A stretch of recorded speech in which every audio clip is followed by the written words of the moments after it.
ওমা, ওমা, সারা রাত বৃষ্টিতে অনেক ভিজেছি মা। এই ঘরের মধ্যে জল চলে আসছে আর ভালো লাগছে না মা, খুব ঠান্ডা। হ্যাঁ রে মা, আমি বুঝতে পারছি তোদের কষ্টটা, কিন্তু কি করব বল, আমাদের যে ভালো ঘর নেই, এই ভাঙাচোরা ঘর আমাদের, তাই জন্য তো বৃষ্টি ঘরের মধ্যে চলে আসছে। আমি কিছু একটা ব্যবস্থা খুব তাড়াতাড়ি করবো রে মা, তোরা একটু শান্ত হ।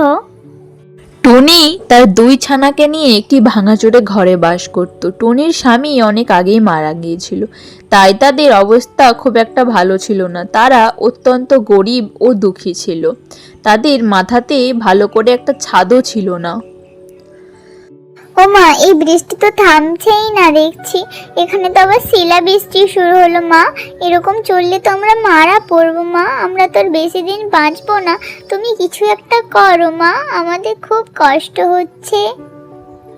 এরকম ভাবে বলতে নেই রে মা, আমি কিছু একটা ব্যবস্থা খুব শীঘ্রই করব, তোরা একদম চিন্তা করিস না রে। টুনি খুব চিন্তিত হয়ে পড়ে। সে কি করবে কিছুই বুঝতে পারছিল না। কি যে করি, আমার ছানাগুলোর তো খুব কষ্ট হচ্ছে। সত্যি তো, এই বৃষ্টিতে এই ঘরে কি করে থাকবে? হাতে যদি একটু টাকা পয়সা থাকতো, একটা ভালো বাড়ি বানাতে পারতাম। ঠিক সেই সময় সেখানে টিয়া চলে আসে। টিয়া, তুই এসেছিস? দেখ না, আমি খুব বিপদের মধ্যে আছি। আমার না একটা খুব ভালো ঘরের দরকার রে। আমার না কিছু টাকা পয়সা লাগবে রে, কি করি বলতো? আরে টুনি, তুই না পেঁয়াজের চাষ কর। এই বছর আমি মানুষদের মুখে শুনেছি পেঁয়াজের নাকি খুব দাম হবে। যদি তুই পেঁয়াজ চাষ করতে পারিস তাহলে অনেক টাকা লাভ করবি। টিয়ার কথা শুনে টুনি তার জমাপুঞ্জি দিয়ে পেঁয়াজ চাষ করা শুরু করে। দিন রাত টুনি জমিতে কঠোর পরিশ্রম করতে থাকে, কারণ সে যে কোনো মূল্যেই হোক টাকা রোজগার করতে চেয়েছিল নিজের ছেলে মেয়ের জন্য। বছর বৃষ্টিটা হয়েছিল খুব, আর টুনি নিজের গাছগুলির খুব সুন্দরভাবে দেখাশোনা করছিল। টুনির কঠোর পরিশ্রমে ও তার গাছগুলিকে ভালো করে দেখাশোনা করার জন্য আস্তে আস্তে ফসল আসতে শুরু করে ও ফসলে তার জমি ভরে যায়। অনেক পেঁয়াজই তার জমিতে এসে গিয়েছিল। অন্যান্য জমির তুলনায় তার ফলন হয়েছিল সব থেকে ভালো। এত পেঁয়াজ দেখে টুনি ও তার ছেলে মেয়েদের মন ভরে যায়। তারা জমিতে আসে। বাহ, ফলন তো দারুণ হয়েছে। হে ঈশ্বর, তোমার অনেক অনেক ধন্যবাদ। আমার পরিশ্রম সত্যি সার্থক। আর কিছুদিন পর পেঁয়াজগুলো একদম লাল হয়ে যাবে, আর তখনই আমি এগুলিকে বিক্রি করতে পারবো। মা, দেখো দেখো মা, জমিটায় তো পেঁয়াজ ভরে গেছে গো। আর আমাদের কোনো কষ্ট থাকবে না। এবার আমরা মজা করে ভালো ঘরে থাকতে পারবো। এই পেঁয়াজ বিক্রি করলে আমাদের অনেক টাকা হবে। কিছুদিন পর জমিতে পেঁয়াজগুলি সব লাল হয়ে যায় ও বিক্রি করার জন্য একদম তৈরি হয়ে যায়। আচ্ছা, পেঁয়াজগুলো না বিক্রি করে যদি এটা দিয়ে একটা ঘর বানাই তাহলে কেমন হয়? এত পেঁয়াজ দিয়ে টুনি একটা পেঁয়াজের ঘর বানিয়ে নেয়। বাহ, পেঁয়াজের ঘরটা তো খুব সুন্দর হয়েছে। যেমন ভেবেছিলাম তার থেকে অনেক ভালো হয়েছে। এরকম ঘর তো আশেপাশে কারো নেই।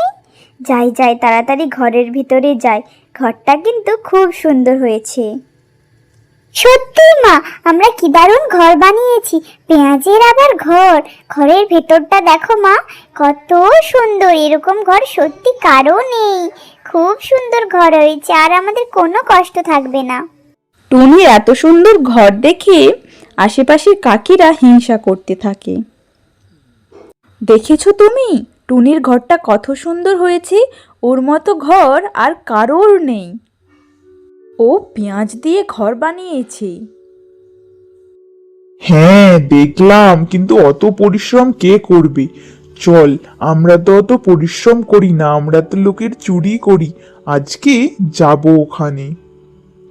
বাহ, তাই তো, টুনি তো দেখছি অনেক পেঁয়াজের চাষ করেছে। আজকে ওর বাড়ি যেয়ে পেঁয়াজ চুরি করতেই হবে। কাক ও কাকের স্ত্রী টুনির বাড়ি যায় পেঁয়াজ চুরি করতে, কিন্তু যেহেতু পেঁয়াজগুলো প্রচুর সুন্দর আর ঝাঁঝালো ছিল, তাই তারা যখনই পেঁয়াজগুলি তার ঘর থেকে বের করতে গেল তখনই ওমা, বাইরে কেউ মনে হয় এসেছে। এটা কার আওয়াজ? এটা তো মনে হচ্ছে কাকের আওয়াজ। ও কি পেঁয়াজ চুরি করতে এসেছে? যাই যাই, তাড়াতাড়ি গিয়ে দেখি। হ্যাঁ মা, তাড়াতাড়ি গিয়ে দেখো তো, ওই দুষ্টু কাকটা কি এসেছে আমাদের পেঁয়াজ চুরি করতে? মনে হচ্ছে তো এসেছে, ওদেরই শব্দ পাওয়া যাচ্ছে। চলো চলো মা, তাড়াতাড়ি চলো। যেই তারা পেঁয়াজগুলি টানতে গেল, ও মা গো, এই পেঁয়াজে কি ঝাঁঝ গো, মরে গেলাম মরে গেলাম। আমাদের চোখ দিয়ে জল বেরোচ্ছে কেন? কোনো কষ্ট ছাড়াই আমাদের চোখ দিয়ে জল বেরাচ্ছে। বাঁচাও, কেউ আমাদের বাঁচাও। কাক যন্ত্রণায় ছটপট করতে থাকে। ঠিক সেই সময় সেখানে টুনি আর তার ছানারা চলে আসে। এই কাক ভাই, পরিশ্রম না করে খুব তো আমার পেঁয়াজ চুরি করতে এসেছিলে, কেমন মজাটা পেলে বলো? হ্যাঁ রে টুনি, তুই ঠিকই বলেছিস। আজ থেকে আমরা পরিশ্রম করব, আর কারো চুরি করব না। আমাদের খুব উচিত শিক্ষা হয়েছে রে টুনি।